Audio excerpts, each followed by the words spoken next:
गणेशाय नमः। आपल्या सगळ्यांचे आजच्या या सुंदर प्रातःकाळच्या वातावरणात स्वागत आहे। आजच्या पवित्र फाल्गुन मास कथा मालिकेच्या या सुंदर पौराणिक व भगवान शिवांचे गुणगान करणाऱ्या कथांचे श्रवण आपण करत आहोत। आज भगवान शंकराच्या खूपच सुंदर अशा एका लीलेचे श्रवण आपण करणार आहोत। आजच्या या कथा मालिकेतील पुढील कथेस आरंभ करूया। चला तर मग आजची कथा सुरू करूया।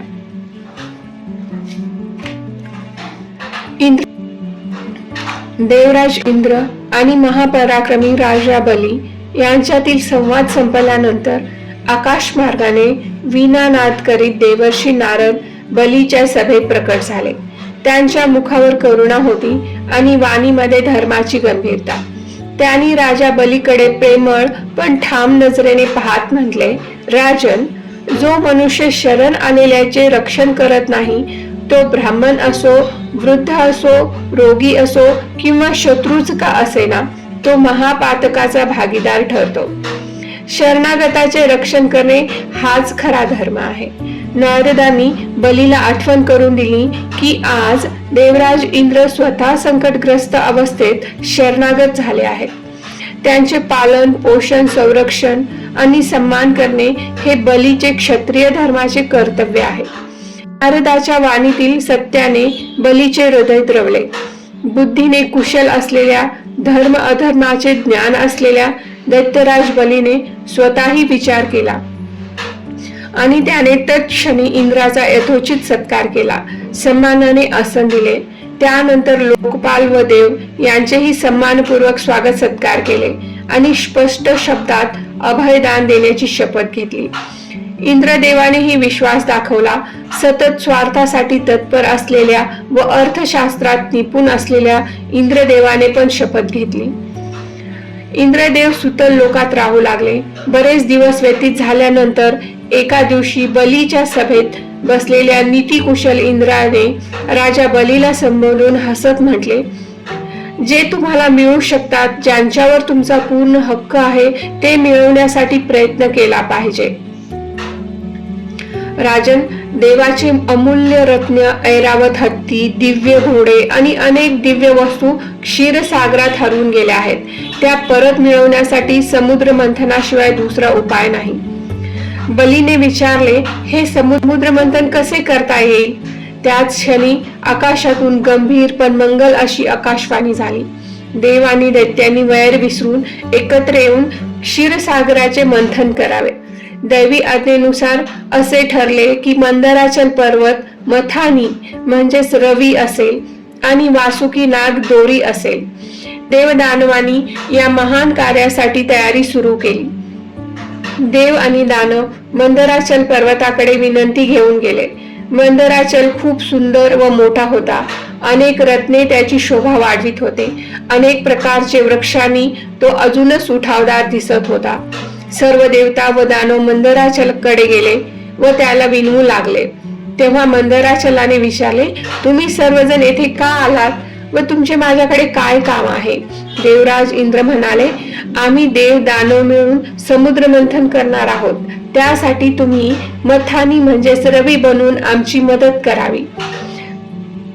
मंदराचलाने खूपच छान असे म्हणून देवकार्य व सर्वांसाठी आपली संमती दिली। पर्वताने नम्रपणे आपली मान डोलावली पण वेदनादायी आठवण व्यक्त करून दिली। इंद्राने पूर्वी आमचे पंख कापले, आता मला चालण्याची शक्ती उरलेली नाही। त्यामुळे समुद्र मंथनासाठी क्षीरसागरापर्यंत चालणे अशक्य आहे। देवदानवांनी पर्वत उचलण्याचा प्रयत्न केला पण तो इतका प्रचंड आणि जड होता की त्याच्या अंगावर कोसळला। अनेक योद्धे जखमी झाले। सभा निराशेने भरली।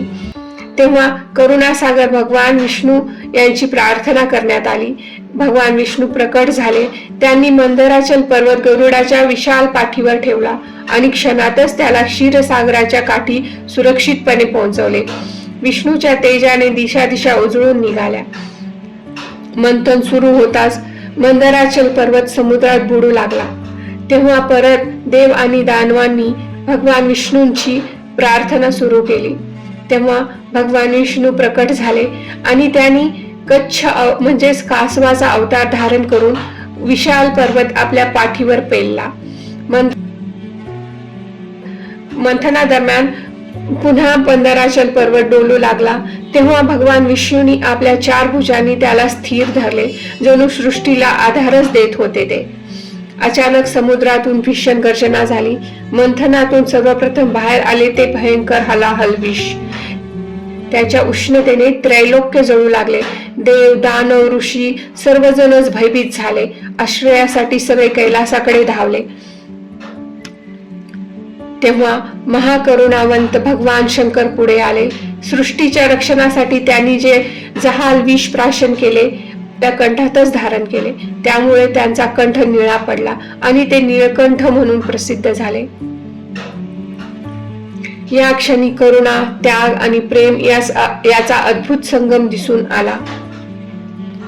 देवदेव जगन्नाथ सुरासुर नमस्कृत पुण्यश्लोकात परमात्मा अनंत करुणेचा सागर तू. भक्तांचा पालन करता तू, शरणागताचा आधार तू, त्रैलोक्याचा स्वामी तू. भक्त हाक देतो जेव्हा आर्ततेने धावून येतोस तू दयाळूपणे. दुःख दारिद्र्य भय हरून कृपादृष्टी टाकतो क्षणात. अशा प्रकारे भगवान शंकरांनी जे हलाहल विष होते ते आपल्या कंठात धारण केले आणि सृष्टीचे त्यांनी रक्षण केले. हर हर महादेव.